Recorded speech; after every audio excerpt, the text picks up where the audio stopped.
See, it's recording right now, Brett. The RAC, and then you. Hey, Brett, come sit and pop up share for a minute. Okay. Okay, so I think you're on. I think we're recording you. How's my hair looking? Is my hair all right? We're going to start off like that, are we? I just look awful. Gotta have. So, as by way of introduction, this is very similar to what we did with Mom a few years ago. Trying to get some family history from you for our kids and our grandchildren. And so we're just going to ask you any questions. Do you remember other things that aren't part of the questions or anything? Take it and go with it, if you would, please. And then the difference this time, we have everybody else here in our family sitting around. There's Brett and Lily and Zach, Jessica, Johnny, Amanda's here, I'm here, and Brad and Gail are in the other room. And so people will be coming and going and be noise and all kinds of stuff. Yes, there will. There'll be a pain in the neck to me. But what are you going to do? All right. So first question, I guess, what's your earliest recollection? Your first memory? And in case the thing's not picking up our questions, repeat the question before you answer it. If you don't, we'll zap you. It's hard to tell whether the first thing I remember is from photographs or from actual, and it's kind of an interesting thing about that. But I do remember having a three-wheeler and having a little airplane, and I lived on a street in Scarsdale back in the 30s, I guess, early 30s. And I remember across the street was my best friend all through high school was Jack Lawler, and he lived across the street, and he always stayed my best friend. I think I can remember that, and it was an open field next to his house, and we played football, or tried to play football, three of us playing football, or four of us playing football. What color was your bike? The tricycle that you remember? Have any recollections of it? Or is it black and white? Rust. No, I don't know. I don't remember that much at all about that time in my life. I can remember more about when we lived on Fort Hill Road in Scarsdale, and I was grammar school age. I have most recollections about. And you lived there with my sister Jenny and my mom and dad. That was it.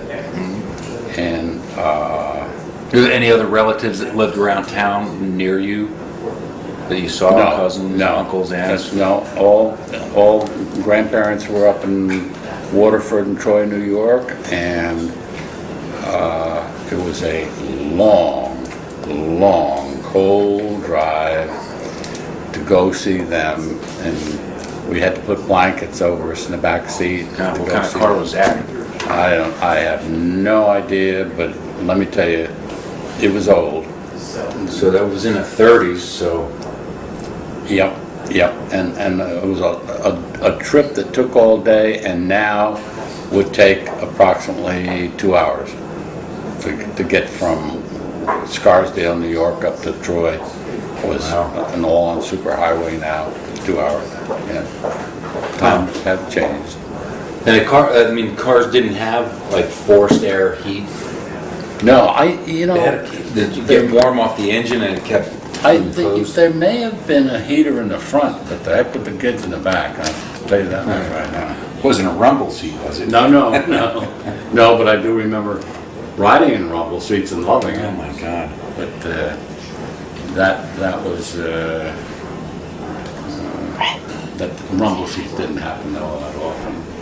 It was mainly just my dad's cars, and my dad always had nice cars. And you had 4 grandparents when you were young, all still around? No, my mother's father left her and her mother, Bomb Mom, I think we called her, when my mother was a teenager, and she was the oldest of 3 girls. And he left and took off for Canada. What was his name? Do you know? Cummings. I forget his first name, but his last name was Cummings. And so my mother and Aunt Betty and Aunt Julie and Aunt Ginny were all Cummings. Cummings, and they were very poor, and they all struggled during those years. And my mom, Madeline Cummings, was courted by John Hunter Palmer, and while he was going to Rensselaer Polytechnic Institute as an electrical engineer, and she knew she had something hot, and she wasn't going to let him go for anything. And I do remember that and I told you that the other day, he used to court her on the Hudson River in a canoe with a banjo, and he could play a banjo pretty good. And I could picture the straw hat and him singing to my mom, or maybe them singing together in a canoe on the Hudson I River. think there's a photo or two around of them like that, isn't there? No, I've never seen a photo. I've only heard about it. I don't think there's ever a photo of Picture of them sitting him with courting their her. shoes off in the grass or something. I don't know. No, I'm not too sure, but I do know that that's how he courted her. And from that moment on, he was the most important thing in her life, and there was absolutely no question that he was first, because he was a breadwinner. He built a beautiful home in the middle of the Depression, 1938, when everybody else was digging, when fathers had to get out and dig ditches and so on, nobody had jobs. His job was still very good and solid. And he worked for Phelps Dodge Wire and Cable Corporation in Yonkers, New York, and made a very good living compared.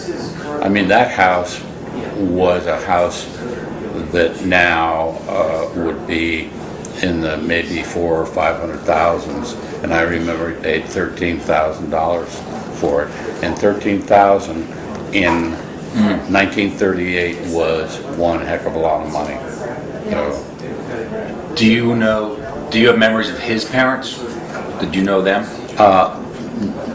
very little. His name, we called him Foddy, and no, it wasn't the other, it was Foddy. and I don't remember my grandmother at all, hardly at all, but I remember him. And he had a thing in his house like we have here, and he used to chase us around it and scare us. So he liked kids, and we didn't see him very often, but Where did they live? Troy, New York. Okay. And he was supposedly the inventor of the Sashway, though he'd never made a lot of money. But he was the first man in Troy, New York to own an automobile. My father's father, Foddy, first man. Where did they come from? What about his wife? Your grandmother? I don't know. I don't know where they came from. I think the lineage is pretty much American, and then some way back into England. So that's about all I know. Nobody's bothered to run it down or see what it was like, see who it was. And your grandmother, his wife, what did you call her? I don't know. I really don't remember, because we saw her so little. She was not a part of my life at all. Now, Mother Cummings was, and that's what we called my mother's mother. I remember was calling her very much in our life. Yeah. But the other one, maybe she died too early, I guess. I don't know. Do you remember your first teacher or any of your early first teachers in school? Yes, yes, I do. I remember my kindergarten teacher, and she seemed extremely old. And my sister and I went to see her years when Ginny lived up in Connecticut and I lived in New Jersey. We went to see her, and she was still and she remembered my mother and father because she asked about the boat that my father owned. So she was something to remember. Maybe I was that much trouble, you know, that she remembered me. I don't know, because I was in quite a bit of trouble in grammar school. So, What do you remember what you wore to school? What your clothes were like? probably knickers. I'm pretty sure. Remember wearing knickers? Yeah, I think so. Knickers and sneakers, and I think that was it. Yeah. No lightweight, like synthetic materials back then. You know, all wool sweaters and And corduroys, heavy cottons. nobody suffered from that whatsoever. Imagine I that. mean, there was no, oh, I hate these clothes. There was nothing like that at all. No air conditioning in the summer. No air conditioning. Of course, up there, well, yeah, we did probably need it, but It's hard to call it hot after this, but yeah, yeah, it wasn't. Hey, that part of New York got just as hot. right. And even up into New England got just as hot in the summertime. No air conditioning, no. And you know what? Never seemed to bother anybody. Dad, at what age did you start going to Lake George? From what age? Was that always from the time you were a little kid? I was 4 or 5 years old, and my father had an uncle a rich uncle who owned an island called Blueberry Island in the middle of Lake George. And I think 2 summers we spent up there, and they are very fond memories. And there were some bad memories because there was another kid in the family who he and I always got into fights, and I can remember always crying. I think I always lost the fights. But and I can remember that uncle coming up to a dock on the lake and in a Chris Craft, in a real mahogany, beautiful Chris Craft. Never rode on it, but I can remember him visiting us there, and that was fun. It was a neat little island. There were all kinds of decks that you put your tent on, and there was a living room tent and a kitchen tent and bedroom tents. And it was absolutely great.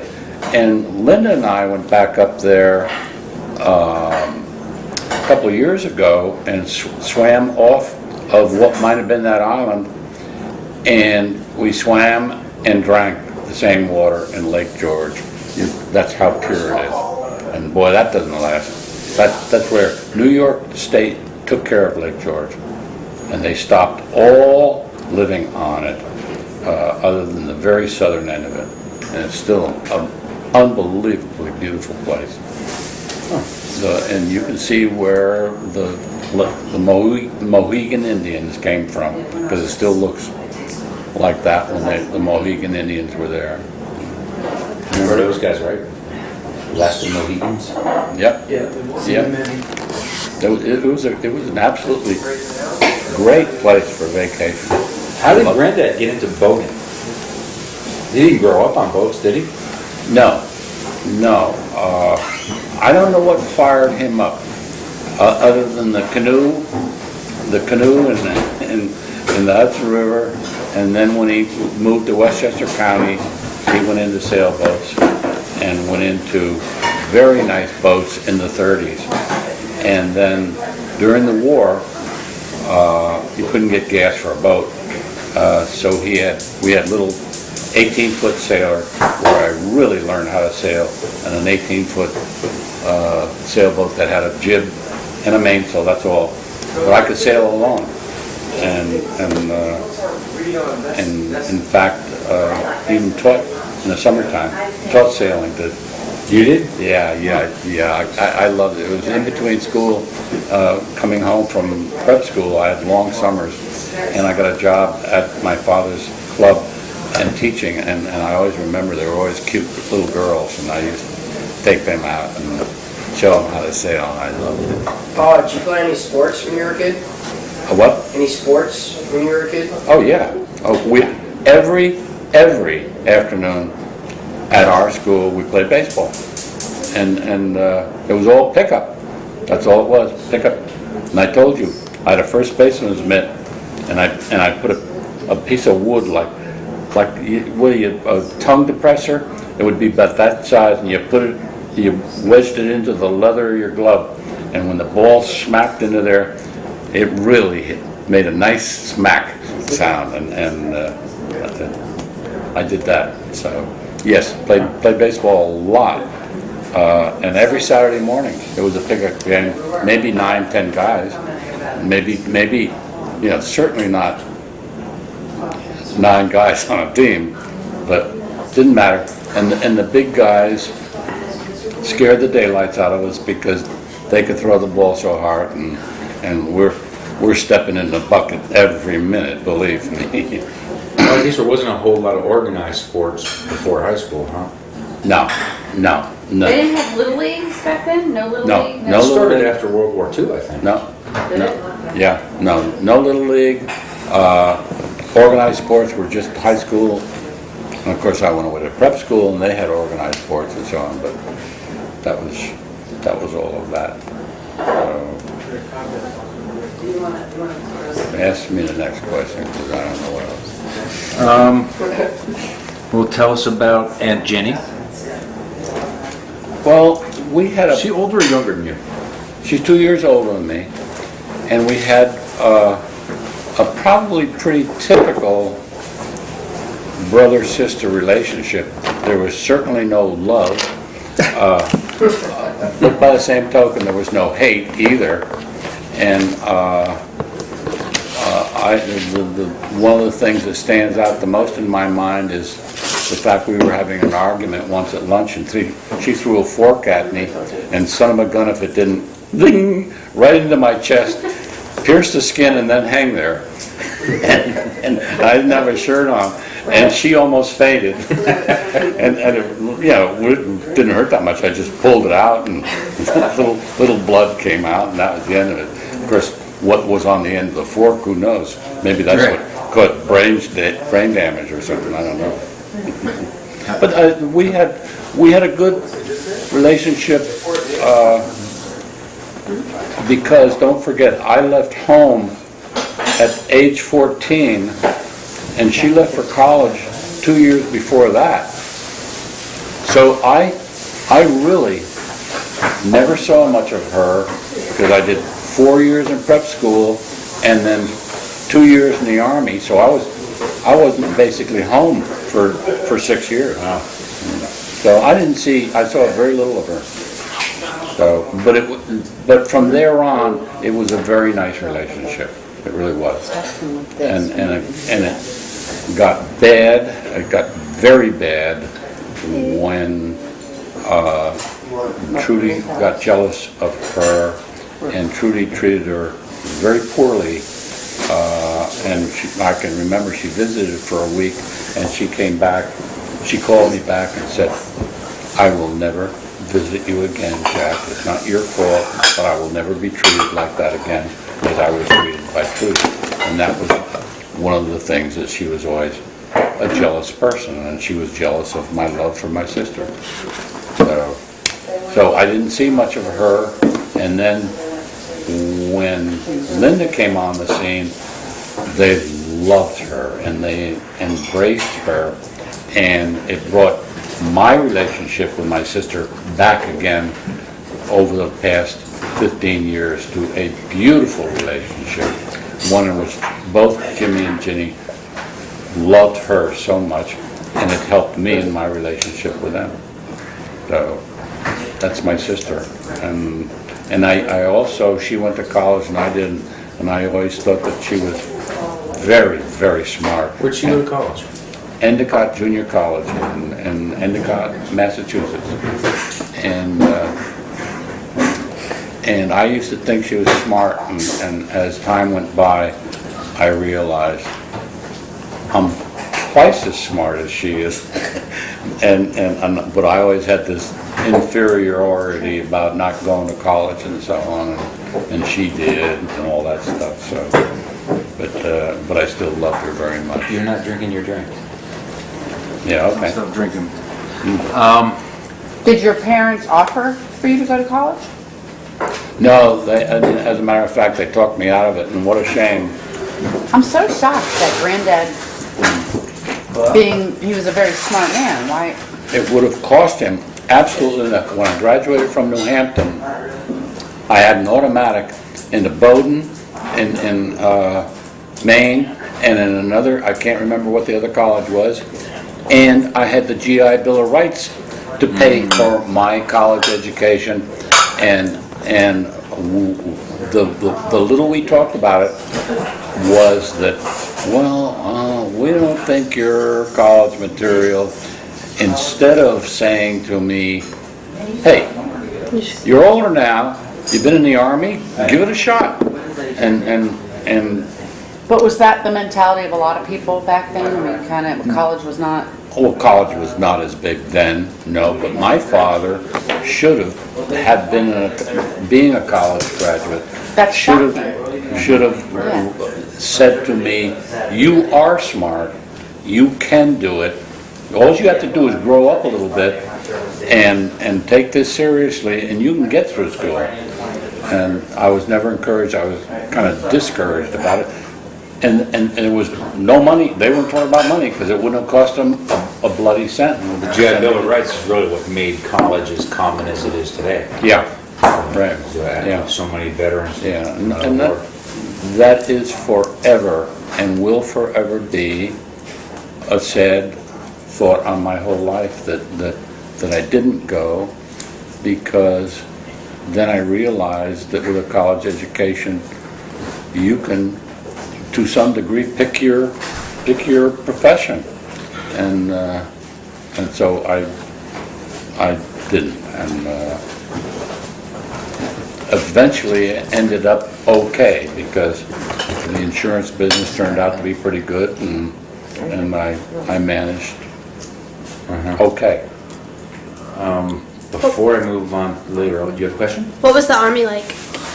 Yeah, before I want to go on to, before I leave your childhood, your first memory of Christmas. Oh, first Christmas memory. Yeah, it was very different than the Christmas you kids had. It was basically one gift for each one of us. Maybe two, but it was not big at all in terms of materialism. It was big in family and so on, and dinners and so on, but under the tree, compared to what was under your tree, was no comparison whatsoever. Festive, joyful, Yes. caroling. Yep. No, didn't do that until, didn't do caroling until we lived in Mountainside, and all the neighbors went out and caroled at nighttime. Huh. No, didn't do that. My father was, he remains a big worry for me, whether he is Christian enough to have made it. And I used to worry a lot, and then I realized one day in church, I thought to myself, he was the one who, when we went to bed at night, he taught my sister and I the Lord's Prayer. And so I said in my prayer to God, I said, is that good enough, God? Will that get him there? And I hope. I don't want it right now. I'm too busy. This is, we want to be more casual with this, though. You can't, don't stop eating, just, No, I don't feel like eating right now anyway. goddamn, your shrimp is good, though. Yeah. The Army was terrible. Oh, terrible. When I, Want me to make it light? the war, I missed the war by 19 days. I was drafted 19 days after Japan You guys might surrendered. have never been born. And, yeah, you said it. Because had the atomic bomb not gone off, we would have had to invade Japan. And we would have lost an estimated 1.5 million American soldiers in the invasion of Japan, and I would have been there. And so, no matter how chicken I was, I probably wouldn't have made it, hiding behind trees and so on. The war ended, and they put me, they tested me, and I had an IQ of just over 117, and I don't know how good that is today. I have no idea whether that's good, bad, or otherwise. But they put me in a separation center, and all these soldiers had to be discharged. So I had a desk job that was called for a staff sergeant, and I put a uniform on, and they put me behind a desk and put me to work. And I interviewed soldiers for a year and a half at that desk, and to find out what occupation they learned in the Army that would be of some help to them when they got out into the civilian world. And let me tell you, this is about as boring as it can get, because I had to ask the same questions of every guy. And I can remember one New Year's Day, having gone home for New Year's Eve and tied one on, and got back just in time to start work at Fort Dix. I lived, not too far, Fort Dix, New Jersey, and Westchester County. And I kept falling asleep at the table. And this guy's jabbing me. Come on, I want to get out. I want to get out of the Army, and you're falling asleep on me. And I just couldn't help it, because I'd been up all night and been drinking. But it was a lousy job, terrible job. All of my friends went to Europe or went to Japan and saw the world after the war was over, and saw a beat up Europe and saw a beat up Italy. They went to visit. I had a very good friend who was Greek, and he went to Greece and saw old members of his old family and so on, old relatives. And here I am at Fort Dix, New Jersey, and boy, I'll tell you, what an opportunity to miss, to see Europe right after the war. So that's my war experience. Big time. Well, and on discharge, you went back home. I mean, now we start to see a lot of photos of you on sailboats and with pretty girls and stuff. Well,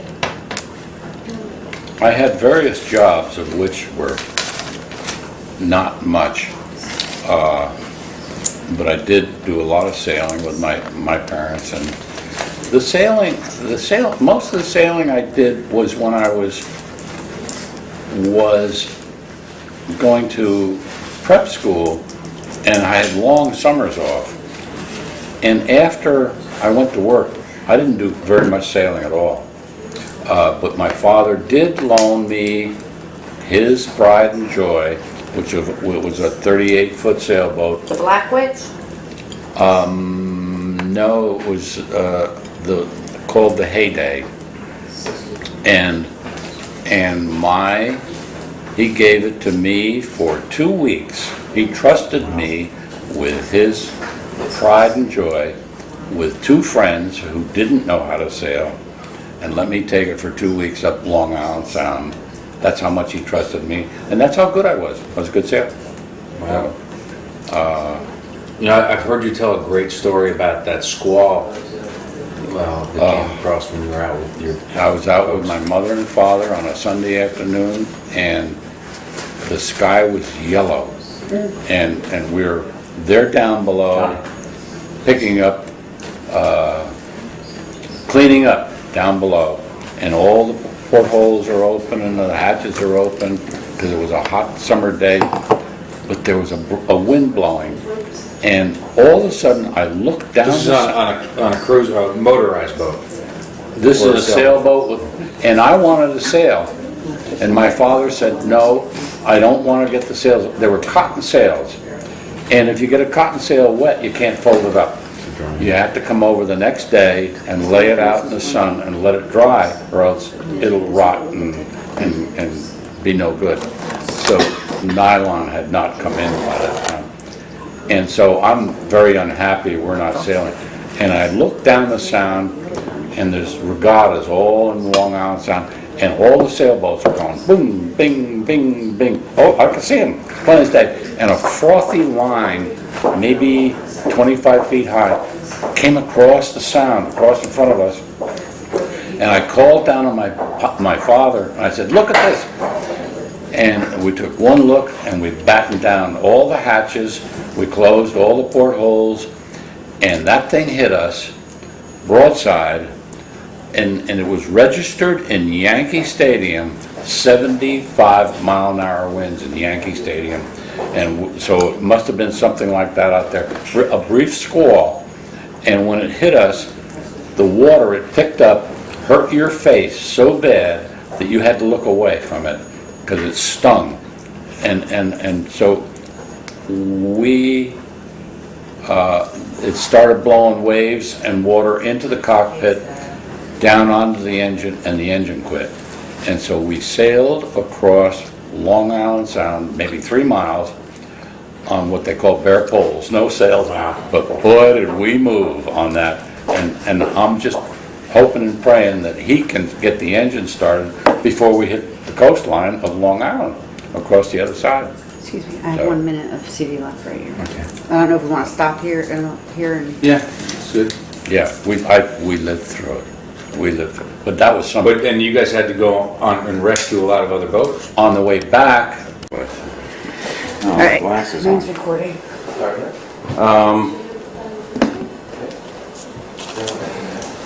Word association. Name of your first school. Elementary school. Edgemont School. Edgemont? Edgemont Grammar School. And right after your mom died, my sister and I went back to Edgemont School, and it had not changed one iota.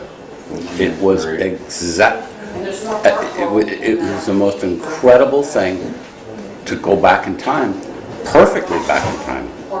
The only change was the auditorium or the gym. I forget. The gym and the auditorium were changed, and I forget which one was changed. But that was all. Maybe it was. You got to have an auditorium. You have to have a gym.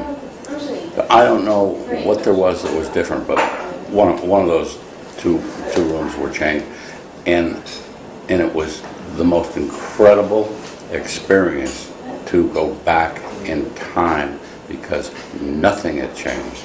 No.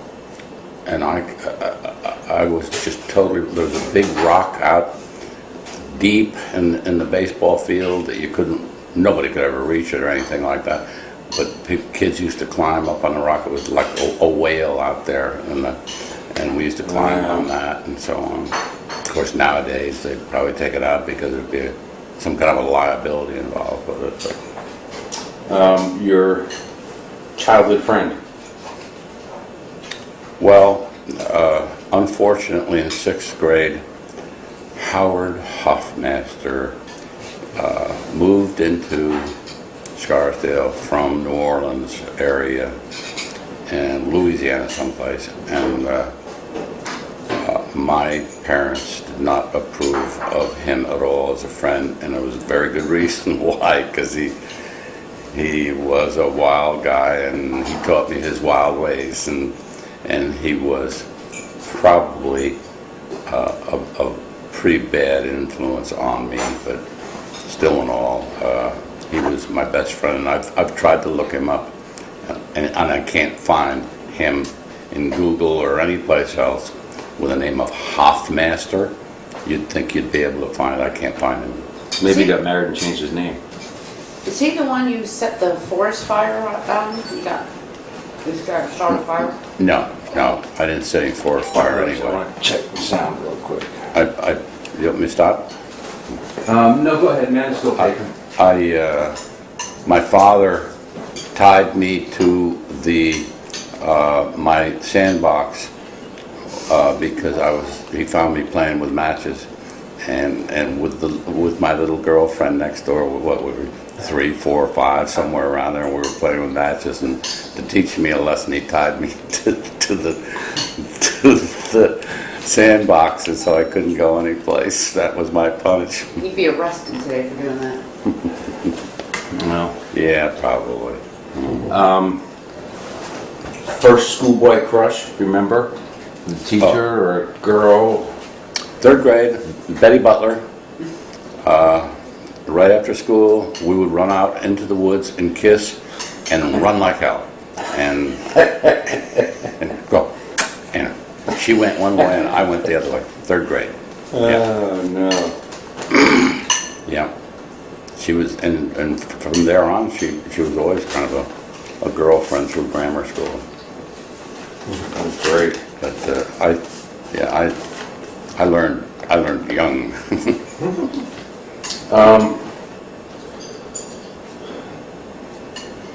High school or junior high dance? Did you do anything? No, don't forget, I went away to prep school. At what grade?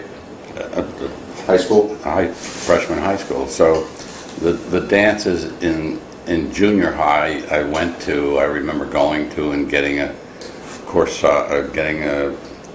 camellia or whatever the flower is. Carnation. Carnation, yes. And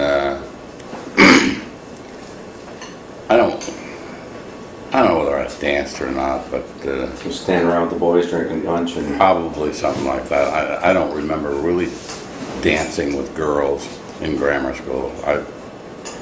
That didn't appeal much to me. Summer camp? Yeah, because I was such a poor student, I was sent to summer camp, I don't know how many years, a very nice camp up in New York State someplace, where I was tutored in math. And I can remember so well. In fact, it was a friend of the family who was a teacher up there at that camp, and I can remember him losing his temper and banging on a blackboard because I was so stupid and couldn't get it. So Nice. that I remember very well. Nice. So you went by yourself and Jenny didn't go with you No, to camp? no. Most of the times I was with my sister was when I was in grammar school, and she was, say, still in grammar school, on my parents' boat. And we had lots of fun as brother and sister on my parents' boat. Lots of fun. Going off to boarding school. Mixed So it wasn't emotions. your first time away from home because you've been going to camp. Yeah, and I guess I was homesick for a while, but the biggest memory I have is the first year it was 1941, and I'm in Grand Central Station, and it is absolutely loaded with servicemen. And the train to Boston from Grand Central Station was loaded with servicemen. And it was in the summertime, and the windows were open on the train, and we were all covered with soot from the smoke of the train. And I can remember all the soldiers in the middle of the aisle, all gambling and lots of money and lots of cards on the floor and so on. And And that was also a first sexual experience for me, because the older kids who were going to New Hampton, we kind of were together, and they took us to a place called the Old Howard, that was really a vaudeville. There was still vaudeville then, where there were strippers, and that was the first time I saw a woman take her clothes off, and I can remember that. But I can remember also the comedians who were hilarious, absolutely hilarious. And This was once you got into town, or once? yeah, we had a big layover in Boston. So you went to Scully Square, which which was a bummer place then, and now has become where the rich live in Boston. Yeah. So the Old Howard and Scully Square in Boston, every year we'd go to the Old Howard on our way up, and I stayed up there. I guess till Christmas. Came back for Christmas for a week, and then bam, right back up till May. Got out in May. Nice long summer vacations. And my dad had, by then during the war, switched down to a small boat, as I said before. And so I went over to the club, and So that was 41 was when you went off to high school? yeah, Okay. 45, graduated. What did you think about the war? What were your thoughts about the war? And Not many thoughts at all about it in the beginning, and as I was a senior, there were a lot of recruitment, people coming in from various services to have us volunteer for Navy, Army, Marines, and so on. And I'm thinking, I don't like the thoughts of this at all. I'm not the hero kind, you know. I wasn't one of those guys who was anxious to get into the war. Let's put it that way. Even at that point, our casualty rate was much lower by the time I would have been drafted. okay. I didn't worry too much about it, and then as soon as I got out, I was drafted. So, and that was, we've been over that. Right. That was a nothing as far as service is concerned. Though I did finally go to basic training and scored very high in firing on a rifle range. I forget whether it was sharpshooter or what badge I got for. Wow. And I've always been very good with guns.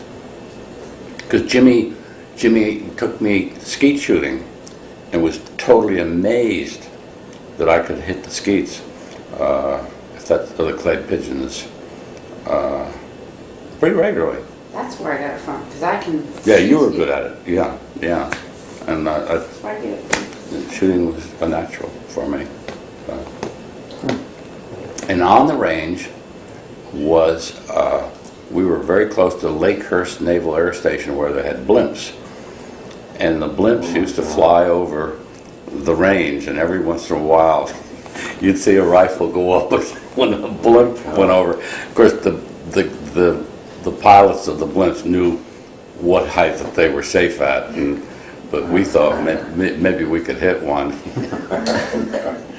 bring down the U.S. Navy blimp. Yeah. Wow. Yeah. I was going to ask you about that. So, during high school, any like serious romances? Yeah, I was very fortunate. There were 5 girls in town, and I had a girlfriend. Yep. In fact, she even came down to Westchester County, and I took her sailing once. And I had pictures of her and me, or she and me. Which is it? I have pictures of her and me on a beach someplace in my neck of the woods, and she came down from New Hampshire to. She wanted my body so bad. Yeah. Did you give it to her? I don't remember that. On the advice of counsel. Okay, so you discharged from the service and did what? Well, various dumb jobs. Did you move back in with Gam and Granddad? Or Yes, yes, I did. And right after the service, when you got discharged, you belonged to the 5220 Club. And the 5220 Club was $20 a week from the government for 52 weeks. And so you belonged to the 5220 Club, and this was to help you get reestablished. And Howard and I both got discharged around the same time, and we spent every bit of that on beer money and nothing else. Going where? Huh? Going where? Well, there was a bar, and we lived in Scarsdale. There was a bar up in Hartsdale that called Danny's. I can remember that. And we spent many evenings at Danny's, and spent my $20 on beer. That's how smart I was. Didn't you used to go to the clubs in Manhattan? That was when I played in the band.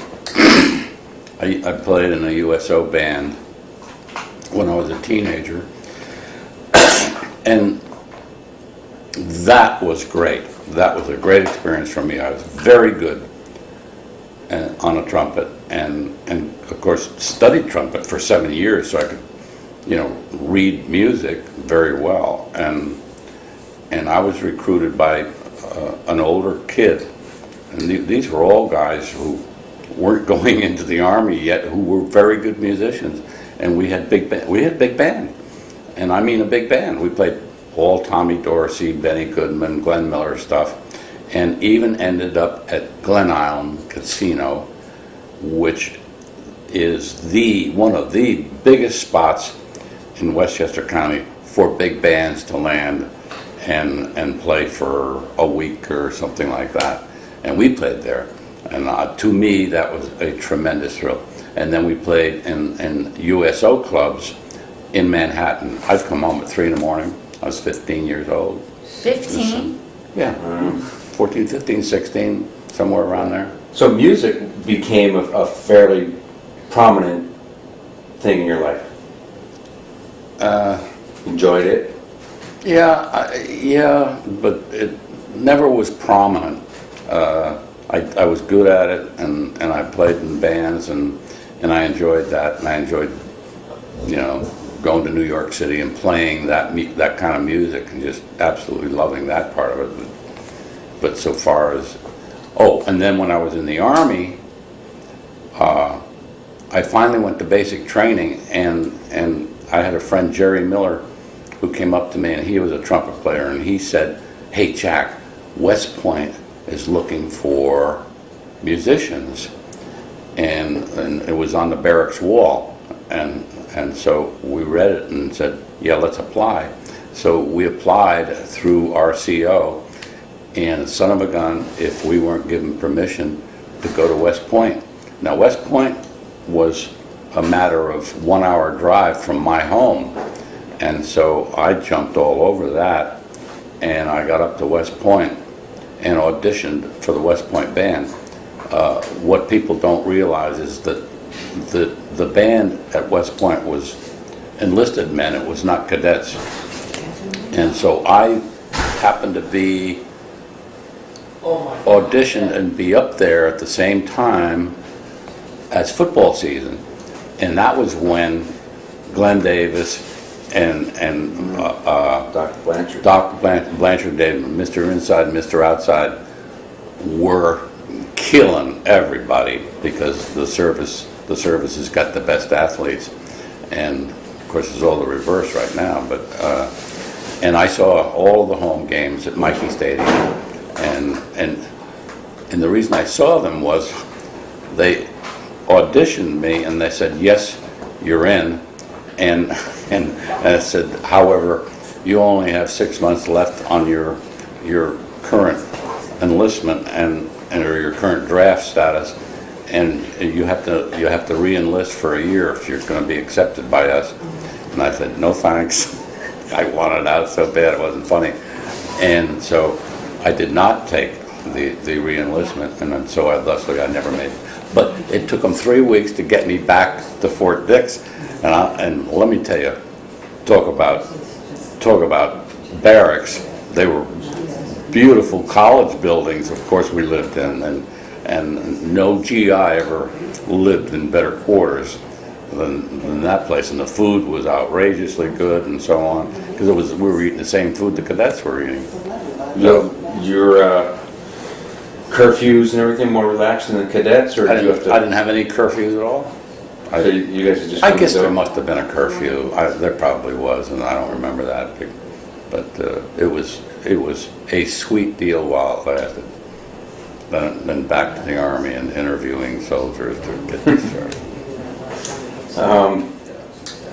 Actually, I went back, and they did not put me back in my old job. They put me on permanent KP, and that's supposed to be terrible.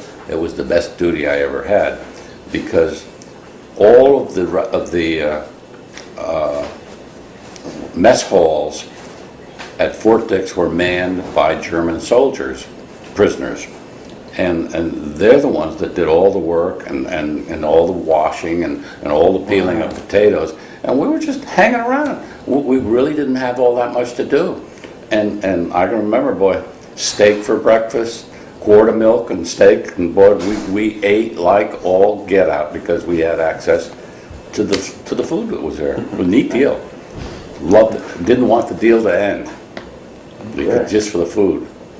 Yeah, like these guys, he would have gone crazy. Anyway, that was really some military career. Wow. And so how did you end up from that getting down to Jersey? So this is like 45, Okay, 46, I 47. had a traveling job with Sanborn Map Company, and it was a company that you did a map of a town with the buildings on it, color-coded, yellow for frame and another color for stone, I forget, and codes. But every building in that town was on this map on every road, and it was my job to bring these maps up to date. And you're supposed to do it by walking, and I just did it from the car. I never went around back of the houses. You're supposed to do it and I did it by car. And I was done by noontime, and went and got my bathing suit on and went to the beach, and later on the beach. And I did, talk about a nice job. I started at Cape May, New Jersey in May and worked my way all the way up the Jersey coast. And that's where I met your mother in a boarding house in Asbury Park. And the lady who owned the boarding house knew Trudy and Winnie, and because they'd been coming down to the Jersey Shore regularly and from Union, and so I met them. She introduced me to them, and that was it. Hi, how are you? Nice to meet you. And that was over. And then the next day, I'm on the beach, and these two women come up, and Winnie is pretty good looking at age 15, and Trudy was pretty good looking at age 26 or so. And they unrolled their blankets and sat next to me. And that night, that afternoon, I asked them if they'd like to go to the car races. And Look at this, right on cue. look at this. Yeah. Should we go? Okay. You might as well kill that for now. What'd you want? You want to get Aunt Winnie on it? Bobby! See you too. Hello. Hello. How you doing there? Good, thanks. We got you on just in time for the Got me on history. tape, okay. You came in right on cue. How are you, sweetheart? All right, Here, take it. I'm gonna throw this. Okay, I'm gonna wing it for a minute. Ready? You know where you left off? Okay, yeah, we had left off right as Aunt Winnie got here. Yeah. Aunt Winnie is now here. Say hi. Happy to be here. And it really was the beginning of a relationship with Aunt Winnie that has lasted, how many years, my dear? 54 at least. Huh? 50, whoa, good You grief. started in when, 1950, 49? No, I would say 52. Well, I married Trudy, your mom, in 53, so let's say 52 was probably the date. So we're talking about 55 years. Yeah, 55 years I've known this beautiful woman, and we have been the closest of friends that sisters and brothers can be, and she has always been very special in my life.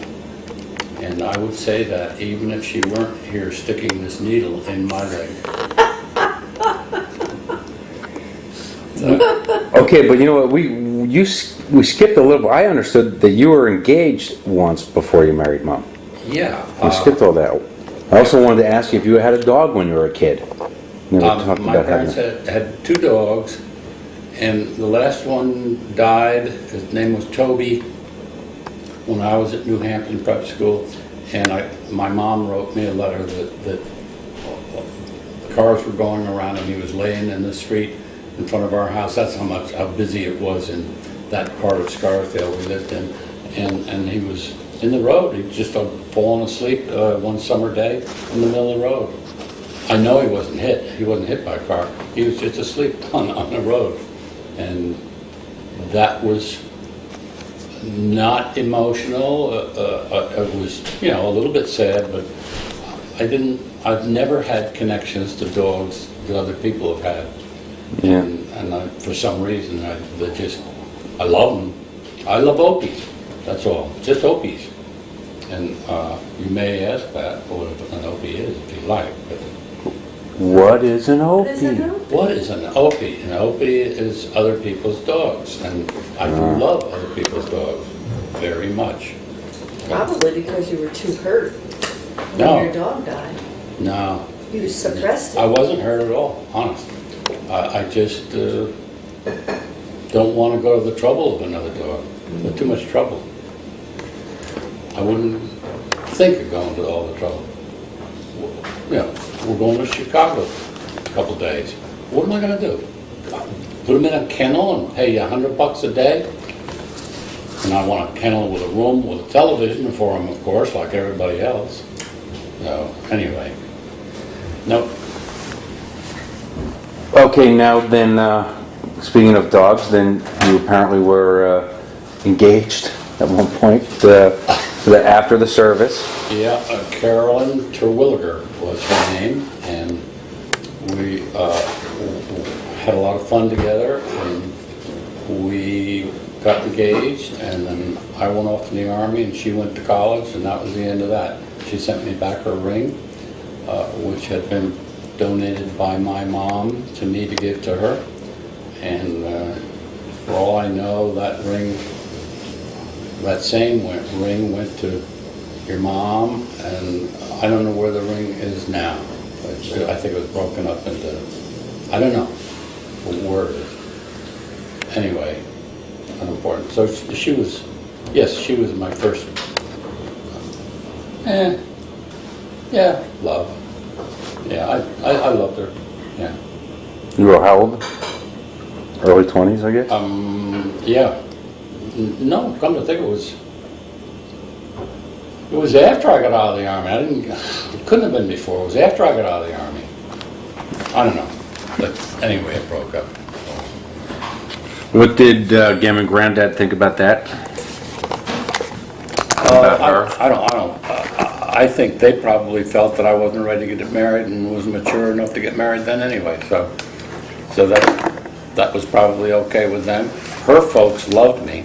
I think her folks loved me more than she loved me. And they were heartbroken that we broke up because I got along so well with her folks. And when, is this over? We're still recording on Amanda's. And when Trudy and I got married, we visited her mother and father on their farm in Vermont. That's how close we were. And I introduced them to my new bride on our honeymoon in New England. So they really were very nice, special people. And for a long time, I was so worried I was going to call them Terwilligers instead of Terwigglers instead of Terwilligers. But I never said Terwiggler. So Easy for you to say. yeah.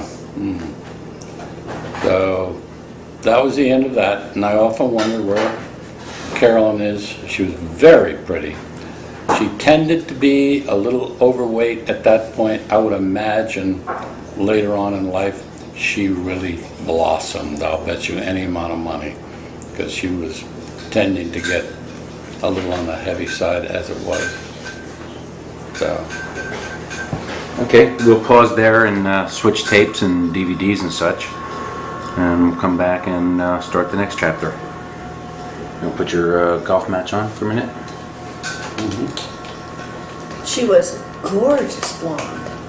She was Beautiful. really pretty, yeah. She was yeah, I've got pictures of her still. society girl, wasn't she? No.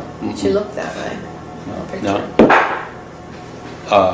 She was extremely popular with other kids. Everybody loved her.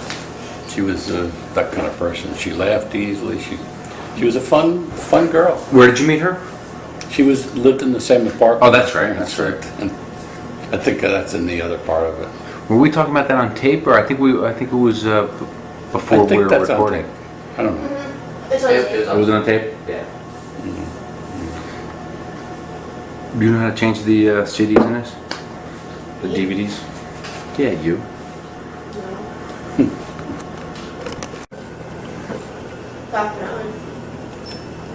All right, sir. We back. Here we go. So you have just met the wild and crazy Odell girl. Is that where we left off? And Yep. Well, yeah, that night I asked them if they'd like to go out with me, and I'll take them to Wall Stadium stock car races. Oh my God. And that was in Asbury Park, or place close to Asbury Park anyway. And I understand that they had a conversation about which one I was more interested in. Is that correct? In when I invited Am you I supposed to both? speak? Oh, you're hearing this. Yeah. This is a family interview. Good voice. Well, no, it's his. Well- We weren't quite sure. You sat with us on the blanket and we both thought you were adorable. Anyway, I wouldn't have minded going with an older man, but what are you gonna do? well, I didn't mind going with an older woman, Instead, you stuck me with Freddie Fox. Freddie Fox. I've never forgotten his name. Yeah, Freddie Fox. yeah, that's right. I doubled us up. Now, Doubled them up. he was a college boy. That made it pretty clear, didn't it? Yeah, I guess so. Yeah. And that was the beginning of a very torrid romance, and I was extremely in love with your mother. She was extremely beautiful and just a barrel of fun. And I can remember one night us dancing on the tables on the boardwalk at Asbury Park, having had too much to drink, and she's dancing on the table and there's nobody around. Nobody. It's midnight or so. And we had fun. We had a lot of fun together. And He had the most gorgeous, dark blue, long, sleek convertible. He used to put the top down. She used to tell me they'd go off to some lonely spot and turn up the radio and dance next to the car. Yeah. Wow. Yeah. They'd come in, I would babysit, they'd come in real early in the morning. Yeah, that was the best car I ever owned. It was a 1949 Ford convertible. It was what they called champagne blue with maroon leather seats, and I had a new plastic material convertible top put on it. No more of this canvas stuff. And let me tell you, that car was sharp. And I took the mufflers out of it. No, you did Yeah, not. yeah, I had to go through that, and you could hear me coming, and yeah, that In was. quiet Ocean Grove, that's why I always knew they got in really late. Oh my God, yeah, how are you gonna sneak home in that thing? Yeah, Oh my gosh. so we got married to a justice of the peace in September of 1953, and lived pretty happily ever after until her cancer got her. She told a story, I think, in her tape about you came over, you showed up at the house so loaded. Oh, I think Grandma had to put you to bed. oh, that was frightful. I worked on Madison Avenue and 42nd Street, and across the street from our office, Marchand Calculator, across the street was a Brass Rail restaurant. That was a big chain in New York City. I don't know whether it still remains or not. But every Friday night, the guys, we all worked for Marchand, we all got together at the Brass Rail, and it was 2 martinis for the price of 1, and they were big martinis. And I don't know how many I had, but I had too many. And they were worried about me because my car was parked. We're at Madison Avenue. I have to go all the way over to 10th Avenue. I had my car parked under the West Side Drive, and I had to walk there. And I can remember I was so drunk that every step I took, my eyeballs jiggled up and down, and the buildings jiggled, and I thought, oh my God, are you drunk? And I got in the car, and I thought, you have only one way you're going to make it, and that is don't let a car get close in front of you, and keep that white line coming down here. And that's all I did. I was going very slow, and the reverse of what most drunks do, I was scared stiff because I knew I was so drunk. And I got to her house, and they took one look at me, and your mom grabbed me and pulled me upstairs to her mother's place. And in those days, your boyfriend's car does not stay parked in front of your girlfriend's house because that is taboo. So she took my car and parked it around the corner and put me to bed up there, and bam, out I went, and there went our date for that night. I don't think she was too happy about that, if I remember correctly. Needless to say, I don't blame her. So, How did you propose? that was a mutual thing. Was it? Yeah, it was totally mutual. They were both, I didn't have to ask anybody. I know her mother liked me, so there was no such thing as a proposal, really. So then I guess you started having kids pretty soon thereafter. Yes, we did, pretty soon. Yep.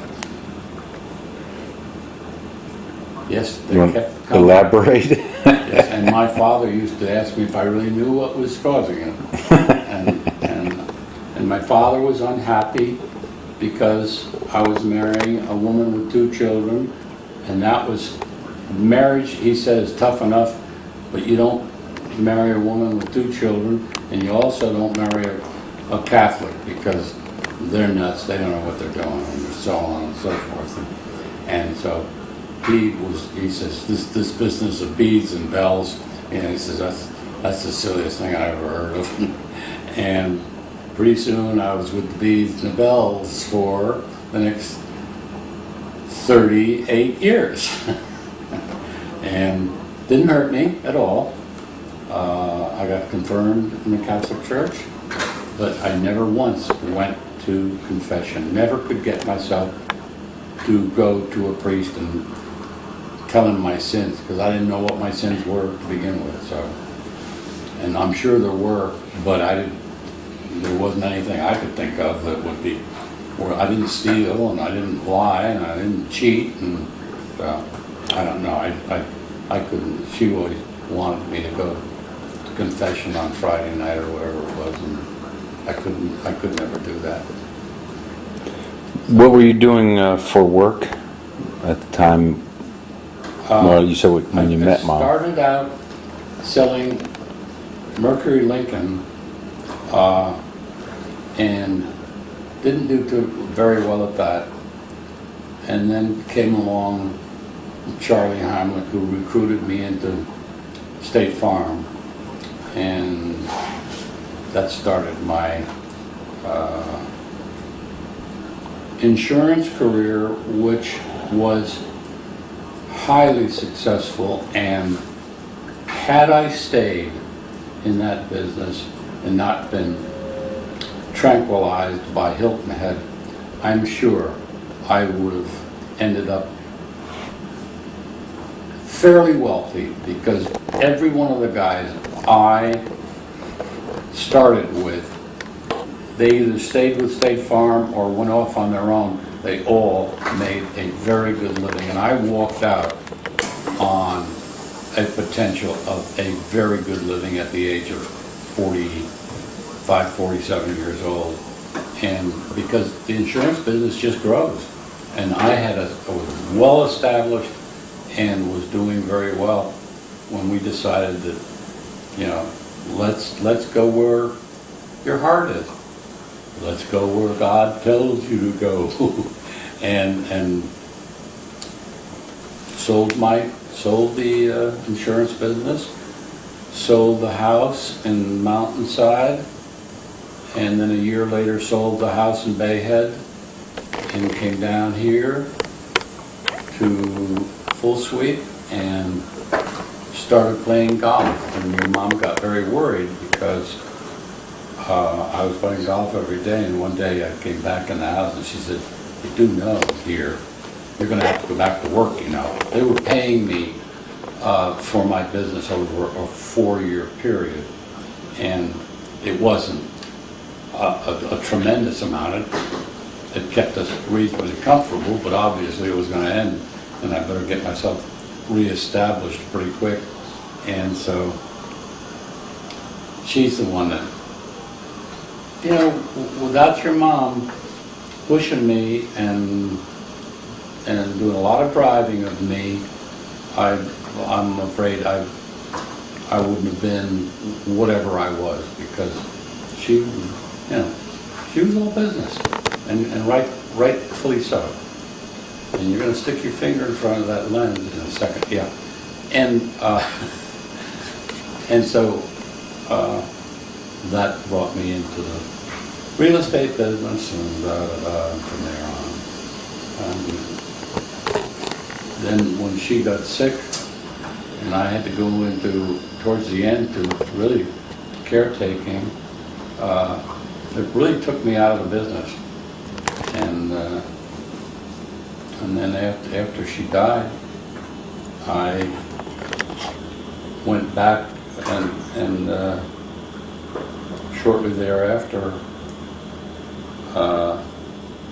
the first thing I did, she died in February. In June, I went to the air show. The first thing I thought, hey, I'm free. I can do whatever I want. And I got in the car and drove to London, Ontario, and saw the air show there. And the day before I left, a waitress I knew on Hilton Head Island. In fact, she still now owns the restaurant that she was a waitress in. She called me up and said, "Hey, Palmer, get your butt down here. There's somebody I want you to meet." And it was Linda. And I said, "No, sorry, I'm packing the next day. I'm going tomorrow. I'm going to drive up to Canada, and I can't take the time now." And after I hung up, I got one of the real estate magazines and looked and found her picture.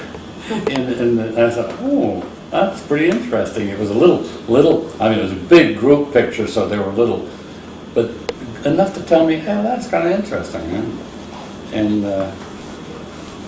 And so I went to the air show, and from there on, it was, I had a ball, because every single woman there, this is just the truth, I'm not bragging, I was getting fixed up all the time, and I can remember one story where this girl, she had asked me to play in a mixed doubles at Palmetto Dunes, and I said okay, and she wasn't bad, she was a good golfer, and she wasn't bad looking, and so one of our neighbors called me and said, "I want you to come over for dinner and bridge." And I said, "Well, okay, if you can stand my bridge, okay, but you know, my bridge at that point was social bridge and not really good bridge." And so I thought, well, you know, why don't I give Julie a call? That was my date's name. She said she's inviting Julie, whatever her name was. So, like a fool, I called her and I said, "Hey, I understand we're dates tonight. How would you like me to pick you up, save you driving over?" And so she said, "Oh, I'd love that." Well, we got to the people's house in Palmetto Dunes, and they had a cocktail hour, and this girl got pie-eyed in nothing flat, and she's in my lap, nuzzling my neck, and we hadn't even gotten to dinner or bridge yet, and I'm thinking, "Oh my God, I've got to take her home." and I was not ready to take advantage of a drunk female under any circumstances. And so we had dinner, but we never played bridge because she was out of it. So I took her home, got her to the front door, gave her a kiss on the cheek, and said, "Night, Julie," and turned around and walked away. And that was, you know, but I kept getting fixed up with, and of course another one was Nancy Love, who was one of Linda's deadly enemies, and she hated her. And Nancy Love got a hold of me and used me. I don't think she particularly liked me, but she used me as an escort to go to various affairs with.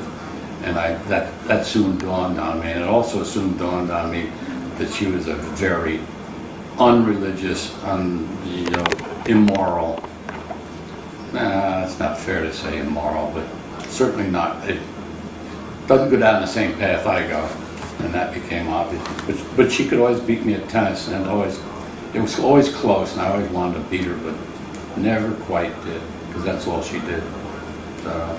And then everybody knows the story about how Linda called the house, and Amanda answered the phone, and Linda thought, "Oh, there's another girl already," and then Amanda said, "No, this is her.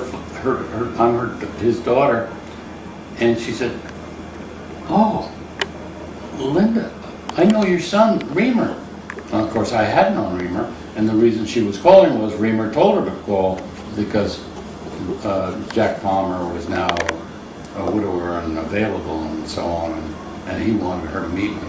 Anyway, that was the beginning of that romance. Jeez. So that was a good referral, and I will always thank Reamer for that. You didn't know your father had such an exciting life, did you? You're not feeling sorry for him. That was. That's pretty easy when they're calling you. Oh, I tell you, that was awful nice. There was lots of possibilities, and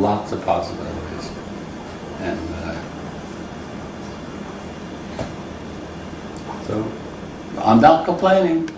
No. I married the most wonderful person in the world, so. And you bought this piece of land out here. Yeah, she found it even years before we bought it and knew of it and drove by through here once and said, oh, I've got to live here. And lo and behold, the guy next door had a realtor, and he lived in Savannah, who owns this, and he called, and his realtor called Linda, whom she knew from living in Savannah, and he said, would you help me price the property? And she jumped out of her skin and said, well, not only will I help you price it, I will buy it. And that started a year of negotiation, and that was in 1998. In 1999 we bought it. And it was a very, very good purchase. So, thank goodness for Linda that we bought it when we did, because it certainly has been a great investment. And how long ago did you build this house? Last year, we're 2 years this past June. I'm sorry, we're 1 year this past June. We moved in the end of May of last year. Okay. So we're here a year and a half now. That's why we didn't come the year before that. That's right. That's right, because you guys were under construction. Yeah. Mhm. And it was